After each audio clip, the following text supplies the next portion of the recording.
বিখ্যাত সাহিত্যিক বুদ্ধিজীবী ডক্টর হীরেন গুহার বুদ্ধি নাই, জ্ঞান নাই, কারণ উনি দীনদয়াল উপাধ্যায়ের নামটাই শুনতে চায় না। এই কথাটা বলছে আসামের মুখ্যমন্ত্রী ডক্টর হিমন্ত বিশ্ব শর্মা। বুদ্ধিজীবীদের, সাহিত্যিকদের নলেজ নাই, নলেজ আছে হিমন্ত বিশ্ব শর্মার। মুখ্যমন্ত্রী এই সাহিত্যিককে আরবান নকশালও বলেছে। আরবান নকশাল তার মানে গ্রাম্য সন্ত্রাসী, উচ্চ শ্রেণীর সন্ত্রাসী। কারণ উনি, এই ডক্টর হীরেন গুহাই কংগ্রেসের ক্যান্ডিডেট মীরা বরঠাকুরের হয়ে এমপি ইলেকশনে গুয়াহাটিতে প্রচার চালাচ্ছিল।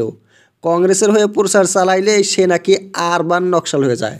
কোন জায়গায় যে শিখলো এমন কথা মুখ্যমন্ত্রী, প্রধানমন্ত্রী নরেন্দ্র মোদীর এই ছাত্র ডক্টর হিমন্ত বিশ্ব শর্মা। আরও বলেছে, হীরেন গুহার মতো লোকেরা চায় বিশৃঙ্খলতা, সমাজের অ্যানার্কি চাচ্ছে এই বুদ্ধিজীবীরা। কেমন কথা! মুখ্যমন্ত্রী বলছে এই লেখকের, সাহিত্যিকের ডক্টর হীরেন গুহার মানসিকতা, সাইকোলজি কেমন হতে পারে যে এমন কথা বলে।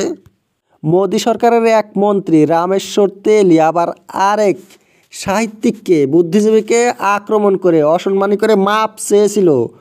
তেলী বলেছিল হোমেন বরগোহাই নাকি কংগ্রেসের কাছ থেকে ঘুষ নিয়ে, টাকা নিয়ে রাষ্ট্রীয় পুরস্কার ঘুরিয়ে দিয়েছিল। ওই যে দাদরি হত্যাকাণ্ডে মুসলমানকে মেরেছিল, সেই আক্ষেপে রাষ্ট্রীয় পুরস্কার ঘুরিয়ে দিয়েছিল আসামের সাহিত্যিক। কিন্তু তেলী পরে মাপ চেয়েছিল, হোমেন বরগোহাই কেস করতে চেয়েছিল। পরে রামেশ্বর তেলী বলছিল আমার ভুল হয়েছে, আমি মাপ চাই। হোমেন বরগোহাই বলছিল এইভাবে তো আমি মাপ করতে পারি না আপনাকে, আপনি যদি সত্যি মাপ চান মানুষের মধ্যে চাইতে হবে, কারণ মানুষের সামনে আমাকে বদনাম করেছিলেন, এখন আমার কানে কানে মাপ চাইলে সেটা আমি কিভাবে করব। যাই হোক, পরে মাপ চেয়েছিল আর মাপ করেছিল। মুখ্যমন্ত্রী হিমন্ত বিশ্ব শর্মা তো এই মাপ চাওয়ার কাজই করে, কিন্তু মাপ চায় না, অহংকারী।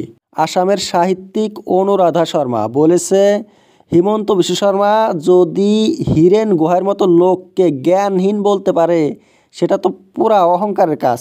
আসামের অন্যান্য লেখকরা, বুদ্ধিজীবীরাও কিন্তু হোমেন বরগোহাইয়ের পক্ষে আছে আর হিমন্ত বিশ্ব শর্মার বিরুদ্ধেই কথা বলছে, হিমন্ত বিশ্ব শর্মাকে নিন্দা করছে।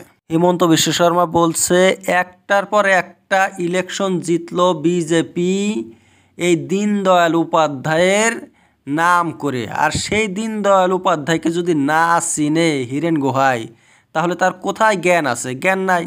তাই কংগ্রেসের নেতা প্রদ্যুৎ বরদলৈ উনিও হিমন্ত বিশ্ব শর্মাকে বলছে যে আপনার যে নিজস্ব টিভি চ্যানেল, সেই টিভি চ্যানেলে আপনি নিজে ইন্টারভিউ দেন নিজের জ্ঞান দেখানোর জন্যে। সাহিত্যিকরা বলছে একজনকে না চেনা কোনো জ্ঞানের অভাব হয় না, নাও চিনতে পারে।